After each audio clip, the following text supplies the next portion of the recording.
Good evening. You're watching the news from the Sultanate of Oman television. First, the headlines. The Sultanate condemns the terrorist bombing that targeted a mosque in the city of Dammam in the Kingdom of Saudi Arabia. The first ship loaded with containers of Iranian products arrives at Port Sohar after the launch of the direct navigation route with Bandar Abbas port.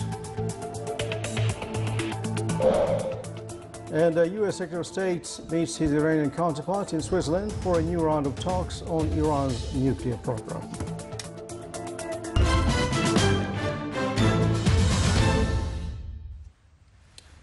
Those are the headlines, and now the news in detail. The Minister of Foreign Affairs issued a statement as follows. The Sultan of Oman strongly condemned today the terrorist bombings that targeted a mosque in the city of Dammam in the Kingdom of Saudi Arabia, which resulted in the death of a number of people. The Sultan emphasizes its continuous condemnation and refusal of all types of violence and terrorism, and renews its solidarity with Saudi Arabia in confronting such crimes towards innocent and all human beings. A new direct navigation route between Sohar Port and Bandar Abbas Port in Iran was inaugurated today after the arrival of the first ship, which carries 40 containers of the imported Iranian products to the Sultanate. This line will contribute in increasing the volume of commercial exchange between the two countries, which will positively influence the economy of the Sultanate. It will also be used to re-export the Iranian products to the foreign markets. The direct line will also attract the foreign investments to the Sultanate. The Raft Fund showed that 28 entrepreneurs benefited from its contracts in government and private authorities during the period from March to May 2015. The number of contracts reached 66, worth 1.8 million Omani riyals. The fund stressed that the entrepreneurs were chosen for those contracts based upon their capabilities and technical qualifications and match of their activities with the specifications of the contracts from different bodies concerned.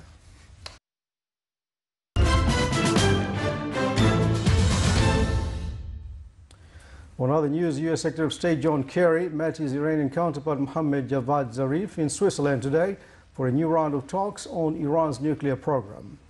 Iran, the United States, Britain, France, Germany, Russia and China reached a tentative framework for a nuclear pact on April 2nd, but several issues remain unresolved. They have a self-imposed June 30th deadline to arrive at a comprehensive agreement. The Iranian state television reported on Wednesday that the June 30th deadline might be extended. Issues holding up a breakthrough agreement include the pace of easing Western sanctions imposed on Iran over its disputed nuclear activity, and the extent of monitoring and verification measures to ensure Iran could not pursue a clandestine nuclear weapons program. UN Special Envoy Ismail Wald al-Sheikh Ahmed flew into Sana'a yesterday for talks with political parties in the war-ravaged country. Upon his arrival at Sana'a airport, he stated all Yemeni parties must return to dialogue. United Nations conference due to take place in Geneva was postponed in a fresh blow to UN efforts to broker peace in a country where nearly 2,000 people have been killed since March. Arab-led coalition warplanes pounded rebel positions across Sana'a overnight. Among the airstrike's targets was a house of ousted President Ali Abdullah Saleh in his hometown of Sanhan, south of the capital. The latest air raids also hit the rebel-held Air Force headquarters in Sana'a, arms depot in Sanhan, as well as the Daylami air base also in the capital. Other raids targeted rebel positions in the oil-rich eastern province of Marib and the western region of Hodeidah. Still to come in News Bulletin, China is aiming to kick the smoking habit.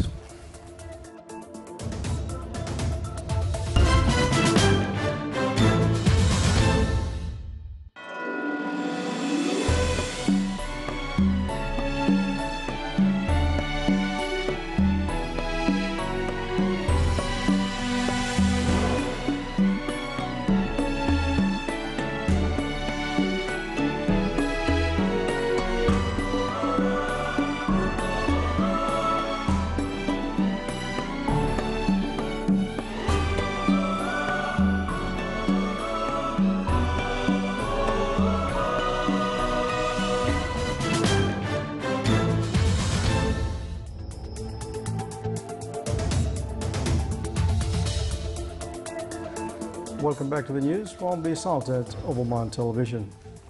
A Syrian Air Force raid killed at least 59 civilians at a market in a town held by Daesh militants in northern Syria.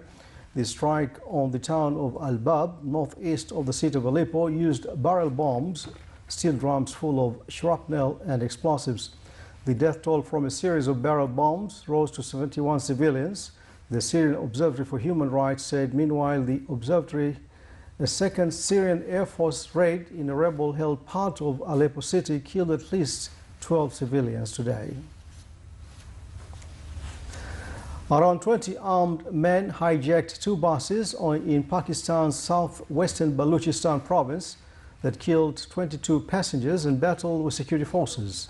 The Pakistani officials said the incident took place in the Mustang district, south of the provincial capital, Quetta.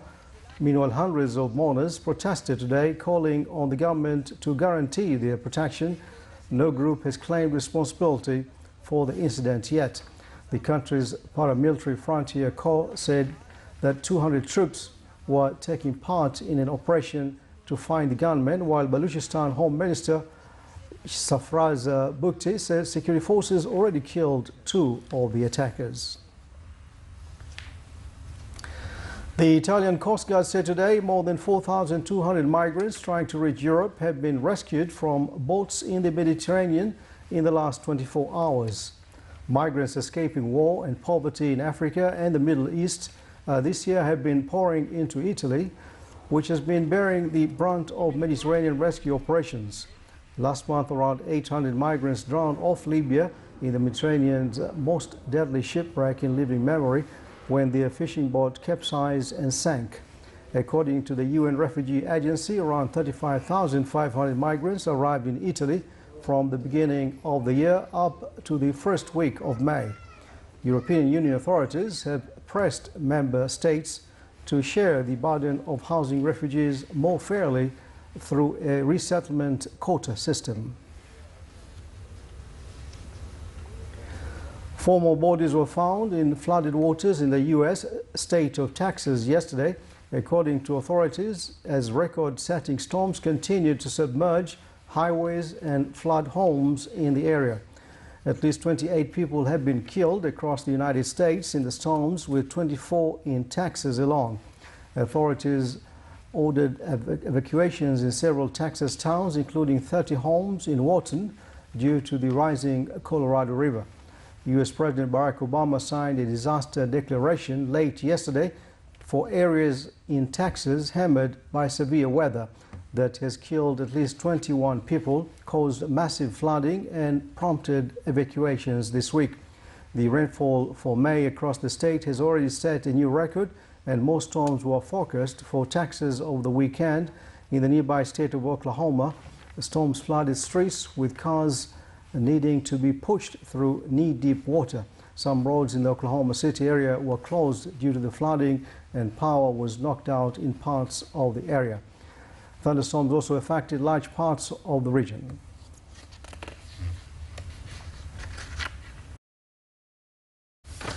And finally, China's capital seeks to snuff out smoking in indoor public places with a new ban, unprecedented fines, and a hotline to report offenders. But enforcement is doubtful in one of the world's most tobacco-addicted countries. Here's a report. No smoking signs cover Beijing's iconic Bird's Nest Stadium to advertise a new law. The Chinese capital is outlawing smoking in indoor public places like offices, pubs and clubs. It's seen as the toughest anti-smoking legislation in mainland China's history. And while some bars and restaurants prepare for the ban with measures like outdoor seating, their owners remain skeptical. Any of my friends in the business that have been around a long time just don't believe it'll last. It's something that'll be, ignored or just maybe be enforced for a short time and then it'll go away. People who break the law face fines of the equivalent of about $32, and businesses who fail to enforce it could have to cough up to $1,600. A similar ban was put in place 4 years ago, but was widely flouted, and some think this one could face the same indifference. It's a social issue. It depends on people's social situation, their culture and upbringing. These can't be changed by government policy. The smoking industry is big business in China. Last year, it brought the government $146 billion in taxes and profits, but the burden on public health is heavy. An estimated 1.4 million people die every year from smoking-related diseases here. And according to health workers, it's not just the smokers who are at risk. In 2010, 74% of non-smokers suffered from secondhand smoke. So you can imagine how many places people are smoking in. The ban only applies to Beijing initially, but could one day be expanded to include the entire country and its estimated 300 million smokers.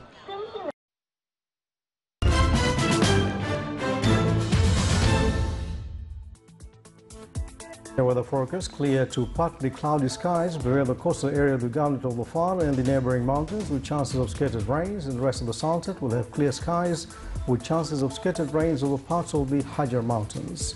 Winds will be southerly to southeasterly light to moderate and seas will be moderate to rough with a maximum wave height of 2.5 meters.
This is the Sultan of Oman television. Before we enter tonight's bulletin, here are the main points once again.